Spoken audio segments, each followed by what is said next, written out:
الحمد لله رب العالمين الرحمن الرحيم مالك يوم الدين إياك نعبد وإياك نستعين اهدنا الصراط المستقيم صراط الذين أنعمت عليهم غير المغضوب عليهم ولا الضالين.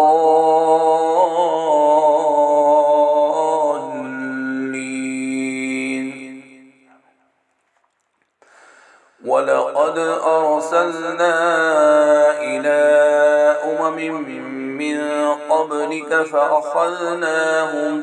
فأخذناهم بالبأساء والضراء لعلهم يتضرعون فلولا إذ جاءهم بأسنا تضرعوا ولكن قست قلوبهم وزين لهم الشيطان ما كانوا يعملون فلما نسوا ما ذكروا به فتحنا عليهم أبواب كل شيء حتى إذا فرحوا بما أوتوا أخذناهم بغتة فإذا هم مبلسون فقطع دابر القوم الذين ظلموا والحمد لله رب العالمين.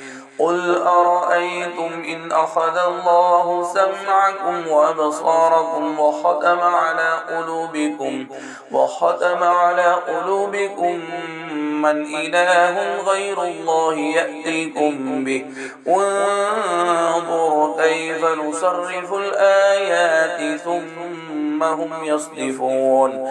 قل أرأيتكم إن أتاكم عذاب الله بغتة أو جهرة هل يهلك إلا القوم الظالمون وما نرسل المرسلين إلا مبشرين ومنذرين فمن آمن وأصلح فلا خوف عليهم ولا هم يحزنون والذين كذبوا بآياتنا يمسهم العذاب بما كانوا يفسقون.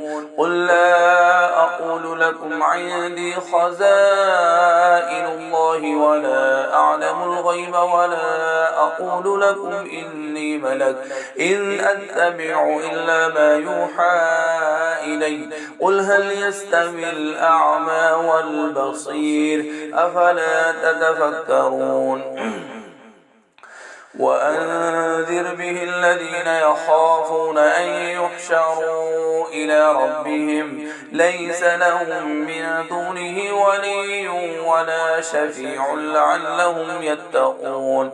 ولا تطرد الذين يدعون ربهم بالغداة والعشي يريدون وجهه ما عليك من حسابهم من شيء وما من حسابك عليهم من شيء فتطردهم فتكون من الظالمين. وكذلك فتنا بعضهم ببعض ليقولوا أهؤلاء من الله عليهم من بيننا أليس الله بأعلم بالشاكرين. وإذا جاءك الذين يؤمنون بآياتنا فقل سلام عليكم كتب ربكم على نفسه الرحمة أنه من عمل منكم سوءا بجهالة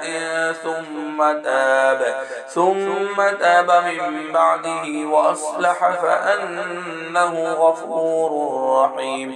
وكذلك نفصل الآيات ولتستبين سبيل المجرمين.